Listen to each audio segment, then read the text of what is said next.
Path of Exile 2 Dawn of the Hunt is releasing on April 4th at 12 p.m. Pacific time on PC and console, and I can't wait. As part of its release, they did a little bit of a press tour, and I got to sit down with Jonathan Rogers to ask him about how Path of Exile 2 is doing. I've included that interview at the start, but in addition, we also had a roundtable that I am able to include as well. A huge thank you to Grinding Gear Games. I am very excited about Dawn of the Hunt, so if you haven't watched the presentation yet, I'll be sure to upload that on the channel, and you'll probably want to check it out. That said, let's hear what he had to say.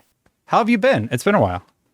Yeah, well, like I'm doing all right. It's obviously, been once again another push to get to the Huntress out, but it certainly was not nearly as crazy as the crunch period that we had for early access.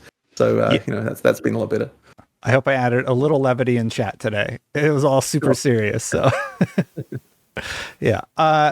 So Path of Exile 2 came out. I put like 200 hours into it. It was the last thing that I did at IGN. I really had a good time with it. Really liked it. Reviewed it on my personal channel. Highly recommend people get in for early access. There's some stuff at Endgame that we'll get to in a little bit that I didn't love, but you're about to have a big launch, a big new release, and I'm curious, what was the one thing you were like, I really wish we would have caught that before initial launch? Well, I would say that the thing that probably was most sad for me was that the first time someone played the Pinnacle boss, they killed it in like 14 seconds. And okay. We knew obviously people would find broken stuff. But it was kind of sad that all that stuff was found before the point when people kind of got to the in-game bosses and were sort of doing all those things. So that's been like a big thing. In the presentation, we're mostly talking about new content and features, but probably one of the largest things that we didn't talk about is there's a full game rebalance in there, and the hope is that we'll be able to get to a point where it feels much more reasonable. We still want players to be able to become really broken and crazy, but at the same time, there needs to be a level of earning it, right? Like the first time you play a Pinnacle boss, you should be, it should be a protracted battle that takes you 3 or 4 minutes. And then, you kill the boss, you get the loot, you get better and better. And then, sure, by the time you're done with your character, it's 14 seconds to kill it, but certainly not the first time you get there, Totally get it. Yeah. I do like melting bosses, though. So For sure. Sure. I mean, look, everyone does, but the thing is, as I said, you got to earn it, right? And you should get that experience many times as you go through the game. Like you have the thing where you get a new itemization level, you start melting bosses, but then there's another challenge beyond that then ramps up the difficulty again. And so it's getting that curve right. And it is something that is incredibly difficult to get right first time in a game where you're talking about putting 100 hours into it before you even see those kinds of problems. Because it's like obviously during testing, it's like I'm not playing 100 hours into every testing character I make, right? It's like very hard to actually be able to assess that stuff. So you do need players to be able to see that sort of thing. You are about to release a substantial update to Path of Exile 2. The numbers started very, very high. They've obviously tapered off. The game's been out several months now. I'm curious, what sort of blip on the map do you see this update adding to the player base? So I think that, so what I'm sort of expecting, and we've actually seen this before every time we've released Path of Exile 1 in a sort of new market or a new thing like that, is that the first release, you get a huge thing. Now, obviously, that release was way bigger than we actually were expecting for the game, right? Because, I was kind of sort of expecting it to actually be smaller than a POE1 release, because POE1 is free to play and this isn't yet, right? So effectively, because of that, I was sort of expecting it to be small, but it ended up being our largest release ever. For 020, I really would expect the numbers to be a bit lower than what they were for the initial release of early access. But the real test is going to come with what happens of 030, because there we would expect to see an increase over 020. So it's kind of like, you get this, and it's funny because I actually have to tell, people this frequently to have the right expectations here. You start high, you go a bit lower, and then it's up from there, right? And so that's kind of important to understand. Now, of course, there's also going to be, the early access release where it goes truly free to play, and for that, I would expect to see tremendous, crazy numbers.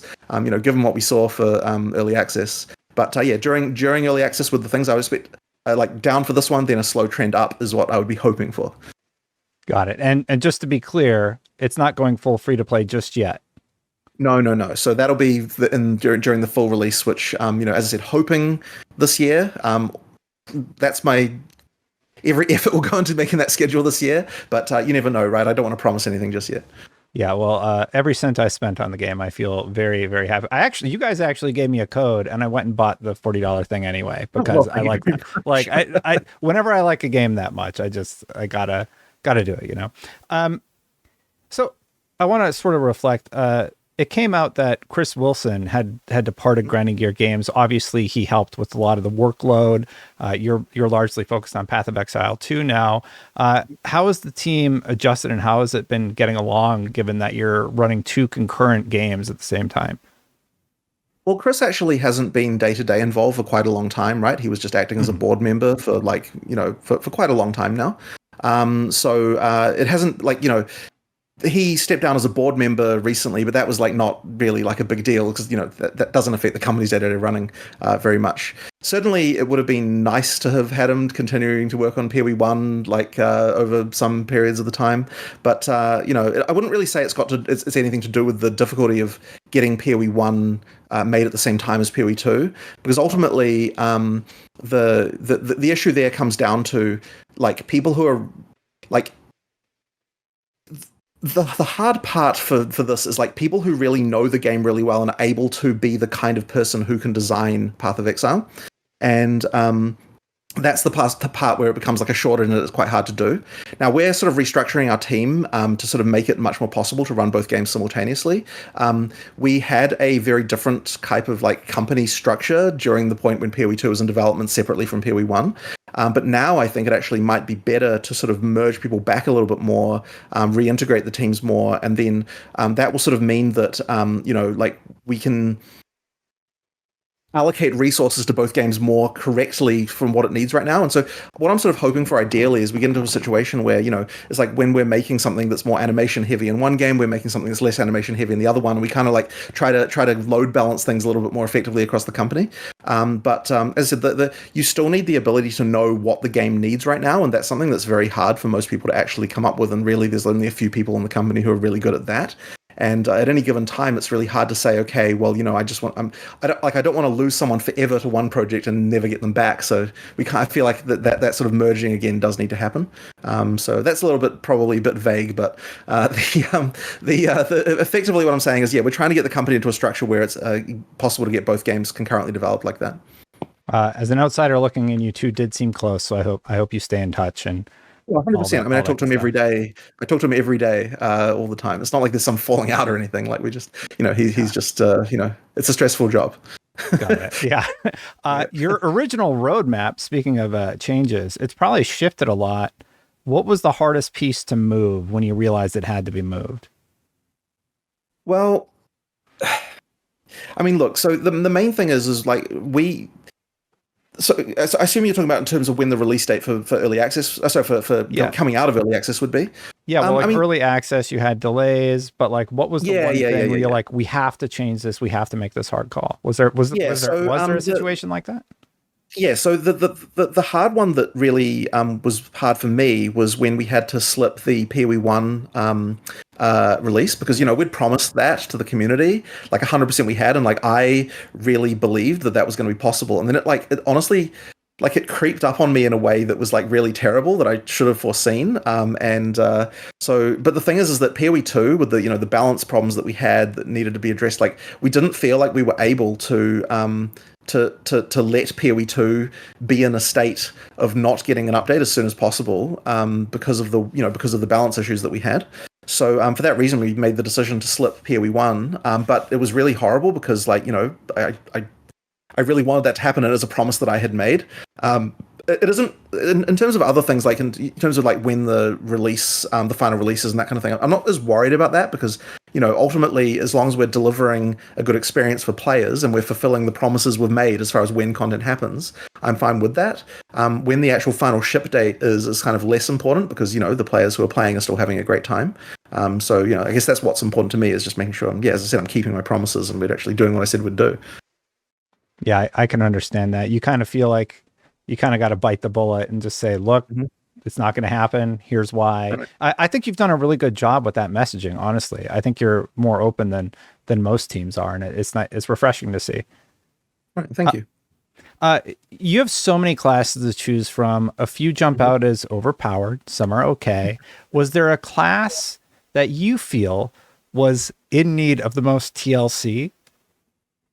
That's Warrior? honestly sure. I mean, that's obviously the one people will say, right? Now, the funny thing is I play one hand warrior as my playing character on production specifically because people say it's the worst one, and I'm like, I want to be playing the thing people say is bad in order to be able to sort of like have a good opinion about that. And I wouldn't say that. Like, I think that the warrior is underappreciated, and I think part of the reason for that is that the main thing is there was no big OP broken build for warrior. Like, there just didn't happen to be anything that was completely ridiculous there. Now, that the warrior will get buffs, right? Like, there are buffs planned for it, and we've got things going on, and that'll happen. But I think that it was really in the comparison to many of the other classes that it suffered the most, because there just were things about those other classes that really led, that jumped out like very early in terms of like, oh, this thing's completely cracked and needs to be dealt with and that kind of stuff. So there's going to be a big rebalance here, as I said, and it's going to cause a lot of readjustment. I would be very interested to see how Warrior's reputation is after 020's releases, because as I said, lots of changes, and it's honestly will be hard to even enumerate them all, because it's just kind of like, just expect everything about the balance to change, and so you're going to be learning what's good again and that kind of stuff. For sure. Are you able to give us any hints about what Path of Exile 2 costs to make? Like, is it over 8 digits, or if it's 9 digits, does that number start with a 2? It's not. It's definitely not 9 digits. It's okay. It's much lower than 9 digits. I don't honestly. I don't have the figure completely to hand, but I will certainly say that we were profitable from that launch. Like, the early access launch made us profitable, right? Like, right. that like in terms of it paid off the development costs for sure. We're perfectly fine there. I guess you're probably thinking about the fact that in America development budgets have ballooned very significantly, and there seems to be sort of issues there.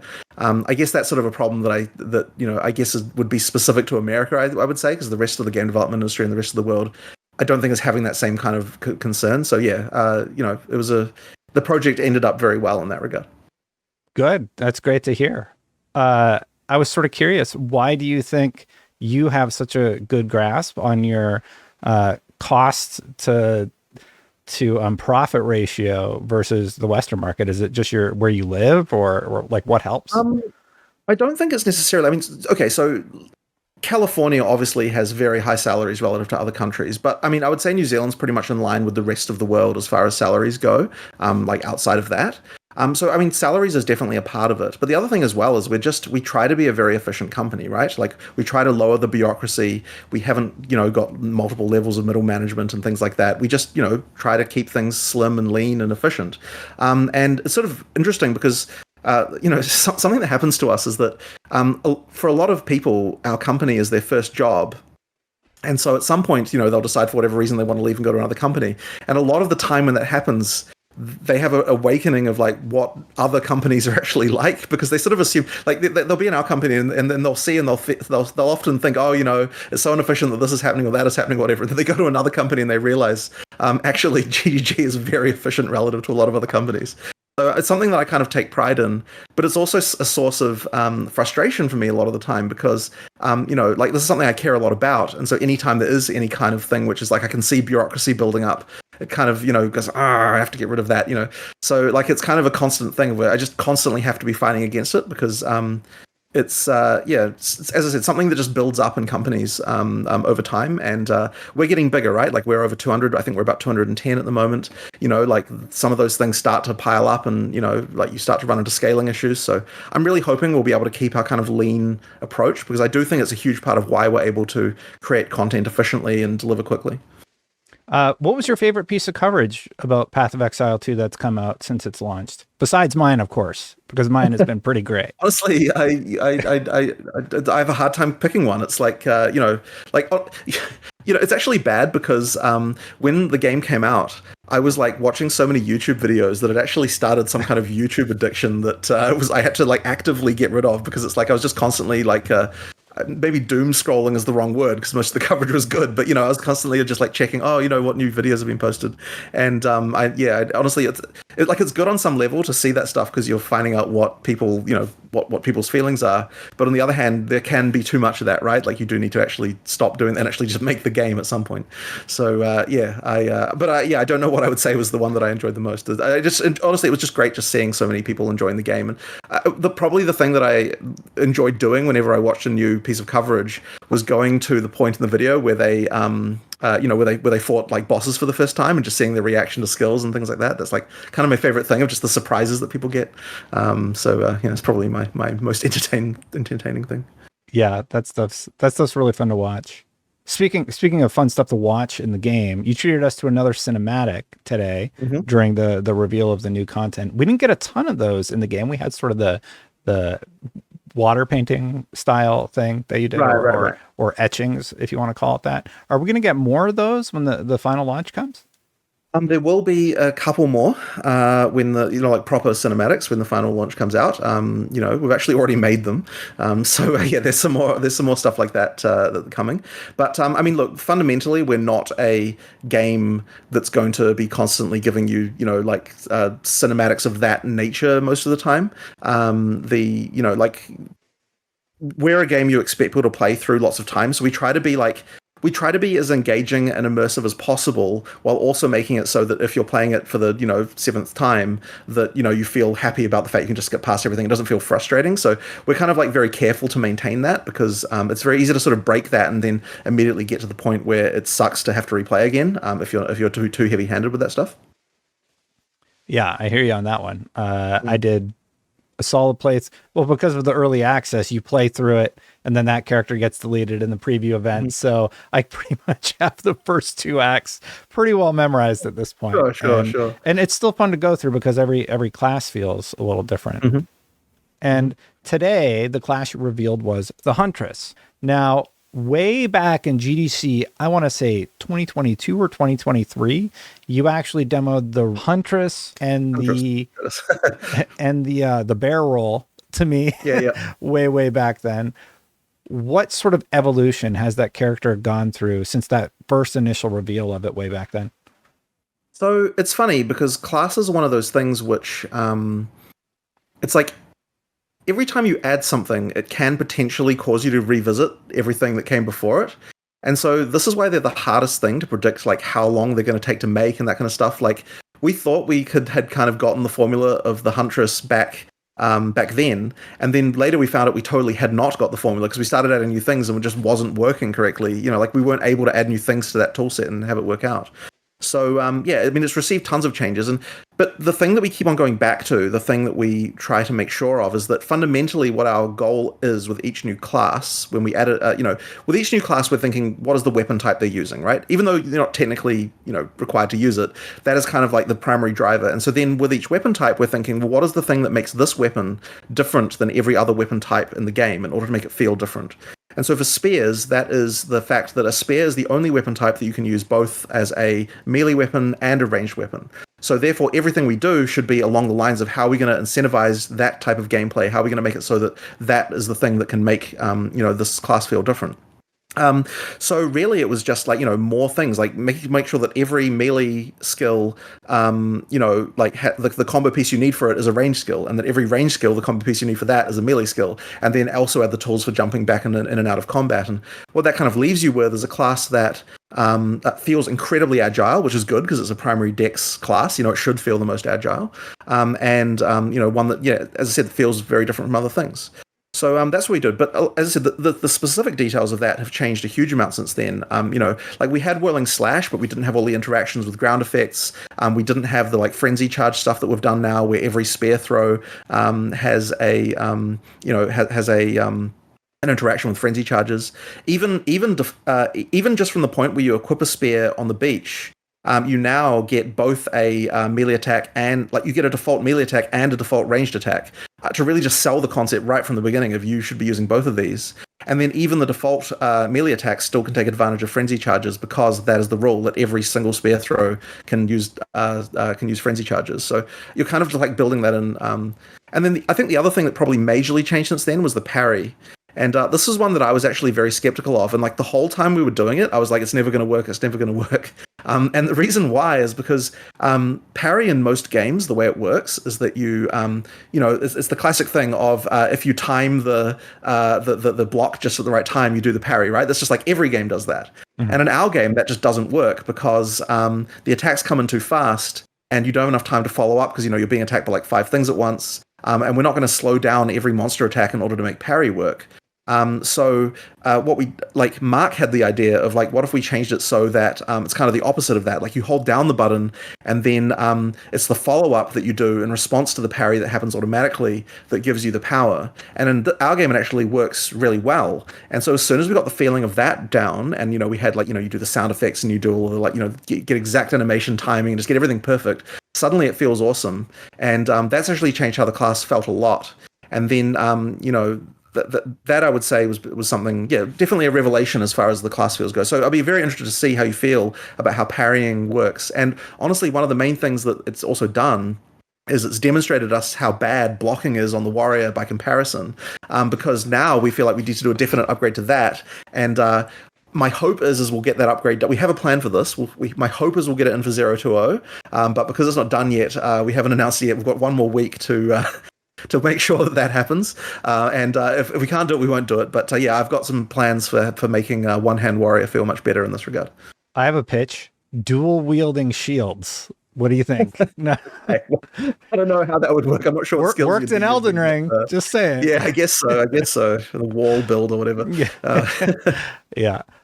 One of the big gripes I had about Endgame, though, was the Ascendancy trials. I had a lot of difficulty, going to fully admit. Not a pro Path of Exile 2 gamer here, with the third one. And then obviously I didn't do the fourth one because I got stuck on the third one. Well, one thing I'll tell you that we found yesterday, which, as we're doing our big balance pass, is that the bosses in the Ascension trials accidentally had double the life they were supposed to have. That makes a lot of sense. That probably wasn't helping. It's a random thing. And honestly, it's surprising how often you can find random discrepancies like that. I don't know. I actually haven't asked yet what exactly caused that, but for some reason they had just had double the life than what we thought that they were supposed to be having. That's just one random thing that you'll note. But so there'll be balance changes and so on. But fundamentally, the Ascension trials are still, they're still the same thing that they were. But ideally, we've just found the balance problems and improved on them. Yeah. Initially, as you know, armor wasn't quite working as intended, and I had an armor build, so it did not go well for me. I was just waiting for it to be patched, and I'm excited to try it again with a new class. Awesome. You brought up Ascendancy Wisps today? Ascendancy Wisps, yeah. What's your inspiration for it? It seems like it reminds me of stories I used to read when I was younger. So it really comes down. So the Ascendancy culture, which is who the Huntress is from, kind of has like a sort of Celtic kind of thing going on with it. We've got some of those elements. So that was definitely one of the inspirations, and just sort of looking at stories of that nature. But also mechanically, it's kind of a new take on a way to do a similar mechanic to something we did in POE1, which was Tormented Spirits.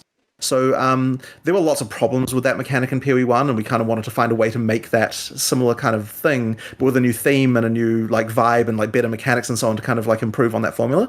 And so one of the reasons we chose that as a thing to do, in particular, other than the fact that it was nice that we could tie it in with the theme of the Huntress at the same time, was that we really want to try and improve in in-game the number of mechanics that can overlap with other things that are going on in maps and stuff like that. So effectively, one of the things that sort of keeps people entertained in the long term in an in-game is making sure that you feel like you're coming across many new scenarios you've never seen before. And we're adding about 40 new sort of encounters, if you will. If you count all the different spirits types as different ones, they've got different mechanics to them. There's 40 new encounters if you look at it that way, or it's a little bit more than that actually. But the real strength comes from the fact that the focus on the ones we're doing this time are things that can be in existing maps, that can overlap with existing mechanics, that you get combinations of things you never saw before, that suddenly result in combat scenarios you never saw before. And it's that stuff that kind of keeps things engaging in the long term. And the thing we've referred to this in the past as overlapping axes of randomness, because that's what kind of leads to the combinatorial explosion of different scenarios. And PoE2's endgame was lacking in this regard. And we're going to do even more along these lines as we go forward. But this upgrade should be a pretty drastic improvement in the number of those things that can happen. Because, you run into a corrupted essence, and then that happens to be on a unique boss. And then, oh, look, the Wisp happened to be there as well. And, then all that came together and then made this crazy new scenario of the interaction of these mechanics. And so that's kind of what we're looking at when we're trying to design that stuff. You finally added the ability to resurrect NPC characters via the witch. What's the highest power monster that you're able to resurrect, and what's the average lowest? So anything can be resurrected, and it's all just balanced with spirit costs.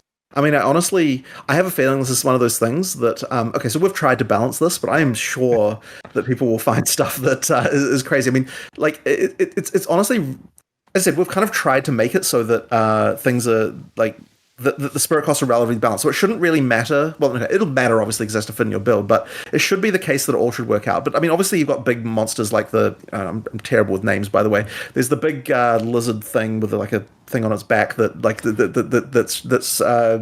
those will probably be.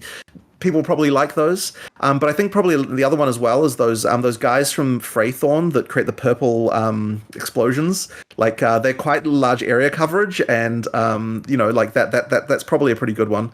But I mean, I don't know, there's all sorts of stuff, right? Like I've honestly got no idea what people end up finding as the most broken of those things. And of course, the other thing we got out of it as well was beast taming, because the same work that we needed to do for this Race Spectre also was useful for beast taming, which then, of course, lets you get rare monsters as well. Sweet. What's the most broken thing your team has discovered so far so that I can try that out? Well, the thing is, if we find it, we probably nerf it. So no. We probably don't want to be talking about those ones. I mean, look, it changes every day, right? So like every day I go home, I do a playtest, I try to work out, what is like too OP or like what's not performing, that kind of stuff. Like that's what I'm that's what I'm doing. So it's hard for me to even say like at this point because it's just the constant iteration, and that'll just keep going right to the last minute, right? Like we'll just be continuing to do that because we always find more things. But look, I reckon that the twisters are pretty good. Like especially the twisters with the ground effects. It works very well. It's supposed to feel powerful. It's quite a long combo chain because there's a few different steps to it. So therefore it's balanced to be powerful for that reason. I find it pretty enjoyable. I will definitely try that out. Also, bleed builds. That seems really interesting. That seems like a lot of fun. Can you tell me any more about those? Yeah, sure. I mean, so with Bleed is, obviously hunting themed, so we wanted to make sure we're adding a lot of stuff. There's a lot of new passive tree support. We've also got a Herald of Blood, which will make monsters that have been bleeding explode on death. We've got this new blood loss concept in the game as well. So effectively, you can see on the life bar as you bleed things, like a kind of like there's like a faded out section, which is like the amount of life they've lost to bleeding. And then we've got various different skills and mechanics that utilize, like, well, depending on how much blood loss they've got, it'll activate certain abilities or do more damage on this kind of stuff as well. So that's another sort of combo area of the Huntress as well. You revealed that 3 new Ascendancy classes are being revealed: Mercenary, Tactician, the Witch is getting Lich, and I missed one of them. Yeah, Smith of Katava. Yeah. And with Smith of Katava, you can spawn a living weapon that's animated to fight alongside you. Who came up with that's a cool idea. I really, really like that. Like, how do you come up with that? And then how do you implement it in a way that keeps the game balanced?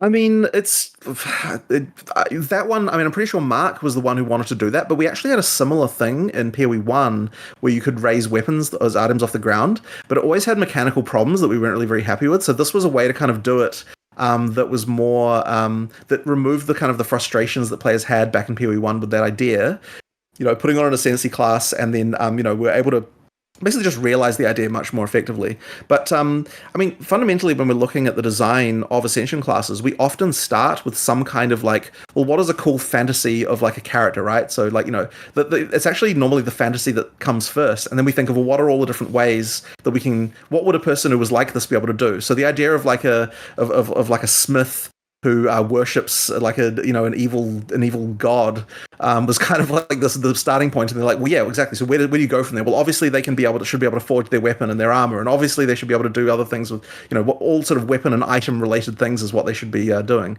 That's kind of where it starts, and then you just brainstorm from there. And it really is the case with a lot of a lot of Ascendancy classes. So the Lich, for example, is right. Well, obviously a Lich has to have a phylactery. It's like the number one thing about Liches that everyone knows. So therefore, how is that going to be a mechanic in our game? What could we do with it? Well, we've got these things that socket into the passive tree. There's already kind of that idea of like, an item that's special. Like we can try to do something interesting with that. It all comes from the theme when it comes to Ascendancy classes. And I do really appreciate that there's a lore reason for being able to equip that third ring. You sort of alluded to it in the presentation. I was like, that's nice. I do appreciate that. How do you balance something like that? Like having that third power, and it also like buffs everything. That seems like a really potent recipe. It is. And ultimately, every Ascendancy class has like a power budget that we need to try and stay within. And then it's just a question of how we distribute that power budget among the different elements of the class. Sometimes these things can be,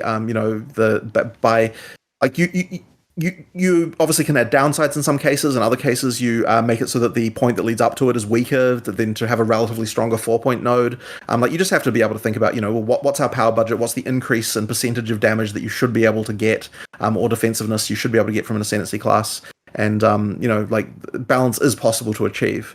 But always difficult. So, we'll see what happens. I mean, the interesting thing is going to be, what's the breakdown of Ascension classes, in 0.2.0. Like, we'll be able to get it more even than it was in early access's, initial launch. And the hope is that we can.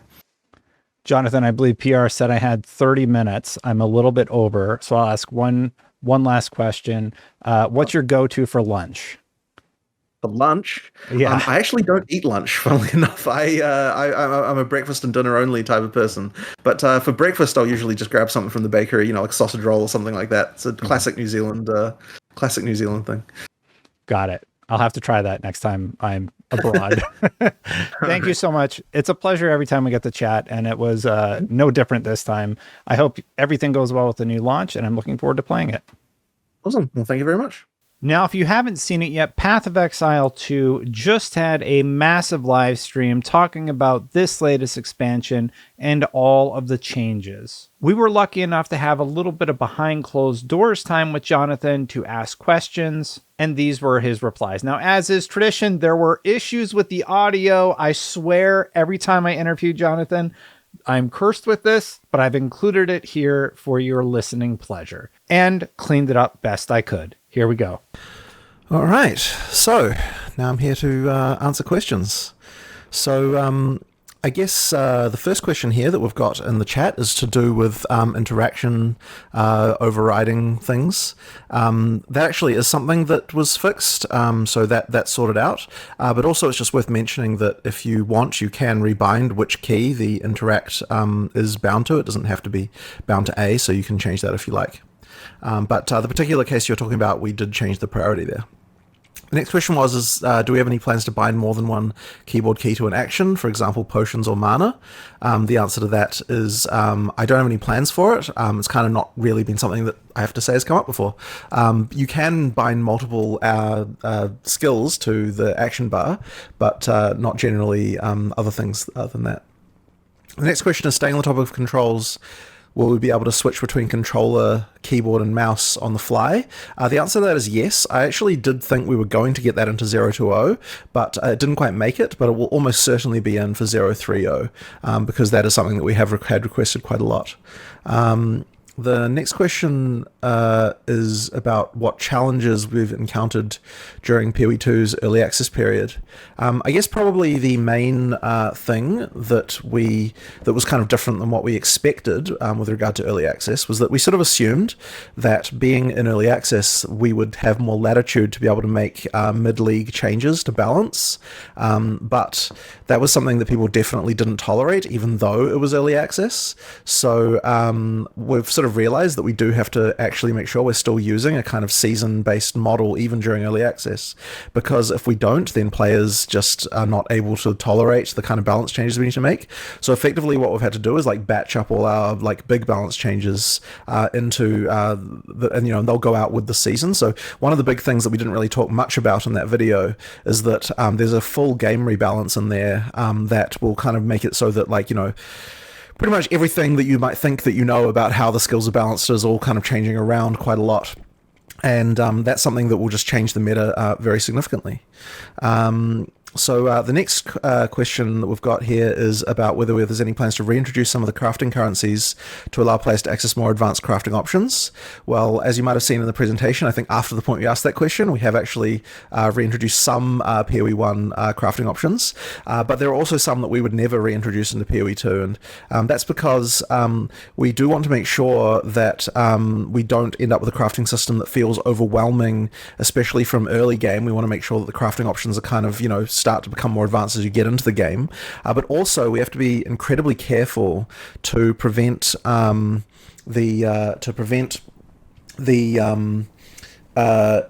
things that would devalue items on the ground from dropping. One of the big issues that we have in POE1 is that ground items are like incredibly valueless, which is definitely not a problem that POE2 has.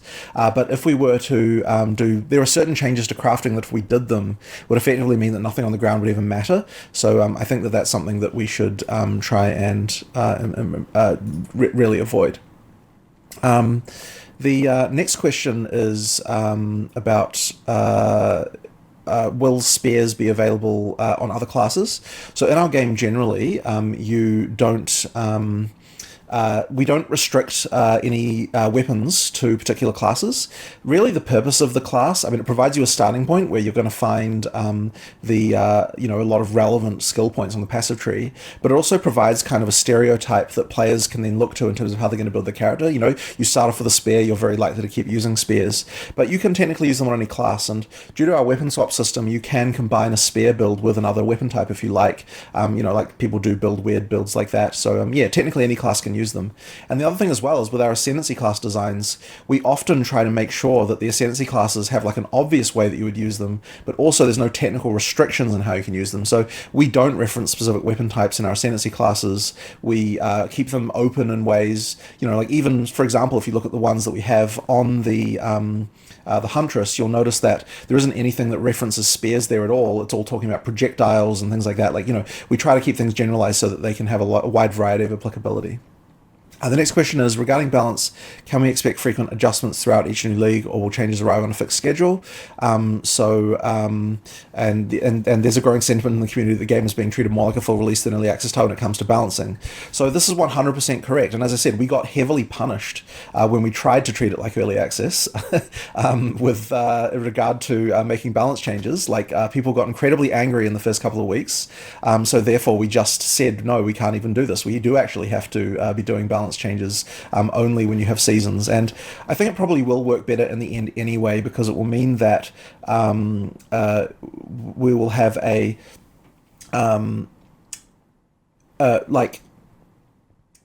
it's a good chance to start again. And honestly, balance feedback from a perspective of someone who's already got a full character is actually mostly irrelevant. You do need balance feedback only from people who've started again, because the balance in the early game influences your choices towards the late game, which sort of influences how you feel about your character.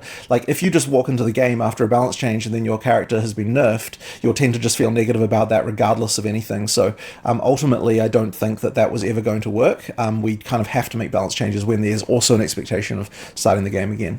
The next question we've got here is, one of the interesting things about being in POE2 is that we get to see ascendancies periodically added to the game. However, players might feel during early access that something more appealing shows up. Will there be a way to change ascendancy in the EA, or will players have to re-roll? You will have to re-roll, and it's exactly for part of the reasons I just said. It's important to actually get balance feedback from the beginning of the game. If you just change your ascendancy from one to the other, you're not going to really build your character properly. So, it's something that we just think is ultimately better to not be able to change something like that. Next question we've got is I've seen some players who don't have access to high-end PCs complaining on Steam about the game's performance, especially at endgame. Can we expect significant changes in the game's optimization with Dawn of the Hunt? So what I will say is that we've been making optimizations kind of in the last month or so to the game, but there's still a lot more to do. I have no doubt by the time that the full release comes out that the game will be incredibly well optimized, but unfortunately our engine team has just had a lot of work, working on engine crashes and things like that. We had this really annoying NVIDIA crash that's been plaguing us. Basically we've had 6 people dedicated just to trying to fix that for the last 3 months. There's just it's been a bit of a hassle there, but certainly, we've added metrics to the game to be able to see, for example, what skills are the ones that are causing performance problems, this kind of stuff. We'll be working on it. And there's a lot of just individual cases. So, I have no doubt that the performance will improve. And by the time we get to full release, I'm sure that things will be incredibly fast and optimized there. Next question is, any plans to improve the controller experience, such as better skill aiming systems? So we have deployed already in the last few weeks some changes to how aiming works on controller. So if you haven't tried that in the last few weeks, I'd suggest that you give that another go. So that already did help quite a lot, but a lot of it comes down to just individual skills. We're still working on it. There's been a lot of changes. It is definitely something that we're working on all the time, that the controller guys are constantly focusing on trying to improve that. And it really just the devil's in the details. The next question is there any work being done to improve the Ascension trials? I mean, I don't know that there's anything specific that I would list other than just the fact that it's included in our balance pass. As a random example, I know that, we found a couple of days ago that the bosses at the end of the Ascension trial had more life than they were supposed to have and things like that. I mean, there's just little balance changes like that, but I don't think that there's no kind of large overhaul of the Ascension trials being done in Dawn of the Hunt in any case. Next question is there any plans for an in-game auction house? I wouldn't say that there's a plan for an in-game auction house exactly, but there are changes to trading that I am keen to make. I don't have anything to announce at this point, but there's definitely something that I want to look into doing more of during the early access period. So there'll be something we definitely want to test there. The next question is, how many more content updates such as Dawn of the Hunt are being planned before the game leaves early access? Well, the answer to that is that we want to be doing them every 3 months, and it is still our intention to attempt to get the game out in 2025. It's possible it would slip, but that's still kind of our goal. So effectively, it's going to be however many 3-month periods we have between now and then. Now, one thing that I will say, though, is that we also are planning on doing more smaller updates between the beginning of between the release of Dawn of the Hunt and the next update as well, just because we didn't really do so many of them for 010, and I think that we can probably do a few more things there. Not so much like content, but just more quality of life improvements and things like that. So we'll probably do a little bit more of that. There was various disruptions that sort of led to the point where we weren't able to do too many of those. So ideally we can do more. The next question is, how are you and the team doing? Getting enough sleep, work-life balance good? So actually, before early access released, we had a pretty terrible overtime situation where things had gotten really bad and people had kind of gotten used to working overtime all the time. And so we actually, as soon as that launch happened, we just set a policy in the studio of nobody is getting to work overtime voluntarily anymore. It's we're just cutting it all out. And we actually had a huge amount of complaining because there are tons of people who are like, oh, but I want to finish this and I want to finish that. And we actually had to take quite a firm stance about it, of we're not going to actually be allowing overtime for a while, because we actually need to detox on overtime as a studio. It's bad if you kind of get into the habit of doing it, because it'll just get worse. So it actually was quite painful, because we had so many people coming to us of I need to work these extra hours, etc., etc., and we just basically had to say no, we're not going to let it happen. Now, obviously, just before the launch, the last couple of weeks, we're kind of approving certain things again, but basically, we just wanted to make sure we didn't get into a bad habit, because it's so easy to do that. I guess that's just a random inside baseball thing about that. So the next question is, how's the player engagement with Path of Exile 2 after 4 months? So, obviously, retention for this compared to previous PoE leagues has been incredibly high.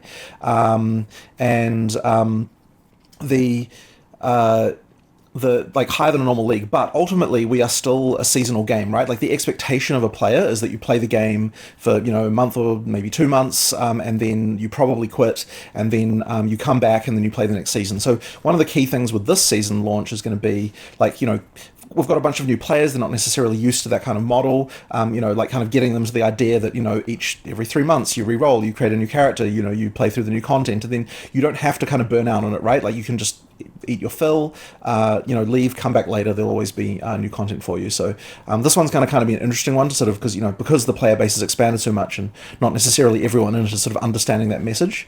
Because I think a lot of game companies, they kind of try more the approach of like they drip feed content continuously to try and keep people playing forever, which is just not what our model is. So overall, as I said, retention is higher than the past. It'll just be the real question though is always like how many people come back for the new launch, and then how many people come back for the launch after that. As a side note, I totally expect that 020 will have a smaller launch peak than what 010 had, and that's just because you've got a bunch of people who tried the game for the first time. They're not necessarily going to come back. So, but the true test is going to be how 030 does. So 020, it's just a question of what percentage comes back, but it'll almost certainly be lower. And then with 030, hopefully then we're growing again. So that's kind of how I expect things to go. But that'll be the test of sort of, how successful POE2 is. The next question is, have you seen any positive results given the new overtime directive? I would, as I said, it's not really a question of positive results per se. It's just a question of making sure that we don't burn out the team, right? So, like, the positive result is people not leaving, which is obviously something that, and like not getting burned out and not having these issues. Our retention as a company is very good and, always has been. I was just seeing, it was getting a bit scary with regard to burnout. So that's the reason why we had to do that. Next question is, could we see a full release as early as 2025? So I am very much trying to get that to be the case. It's definitely my intention to try and do that, but it could slip. I'm not going to completely discount the possibility. I have a schedule that will get us there by the end of 2025. It's just that sometimes you don't meet every schedule, and I'm not going to promise anything at this point, basically. But as I said, that is my intention. That's the schedule I'm going to try and keep. We just you always try and do as good as you can. Plans for new acts? Absolutely. So there will be 6 acts by the time the game goes into early access. One question a lot of people have is, are you going to be releasing one at a time? Are you going to have them at full release? My current belief, and we could still change this, my current belief is that we'll probably put them in one at a time, which will cause a few funniness things around like how the progression of the game goes. But I think it is important to test that stuff because it's very difficult to really get people to really finish things until the point where it's actually going to be released. So I suspect that would actually cause the game to take longer to come out and if we didn't release the acts one at a time. The next question is, do you have any plans to make a version for macOS? Yes, we absolutely do. I had so it's currently running on macOS, but I don't think we were going to officially launch it for 020 yet. And I think that's just because we hadn't really had a time to really optimize for that yet. There's a version working on macOS right now internally. We just need to get it to the point of, actually being, good enough and like getting testing for it and everything. So I don't think it was quite ready for 020, but almost certainly 030 will have macOS support. But this seems like it's probably going to be the last question. So, thank you guys very much for, unless we get a couple more. Thank you guys very much for, for coming, and, hopefully you enjoyed what you saw. And hopefully we'll see you again for the next, for the actual launch of the game, and also potentially for the next update as well. What was my favorite question today? I don't know. That's honestly a hard one. All right, so we've got another question here. The addition of more gem skills will increase that. Were there any new combos that were enjoyable, successful internally that you could highlight? Okay, so probably my favorite combo for the Huntress is the stuff with the ground effects, where you suck it into the tornado and then can fire at other tornadoes. It makes for a really long combo chain where 2 parts of the combo chain are actually the same skill, and that's something I actually want to try and repeat again in the future because it was quite fun. Like to sort of like have a skill that combos into like several other steps, but then has the same skill back in the combo again later. So that's kind of a fun one, and that's probably what I'm enjoying the most. So yeah, thank you very much for coming, guys. And always have a good time doing these press tours. So and hopefully you enjoy the game as well. Thank you very much. This interview is brought to you by people just like you. This first launch on Patreon and to YouTube members, so a big thanks to them for backing. If you would like to do so, you can go to patreon.com/SafeStatePlus or become a member here on YouTube.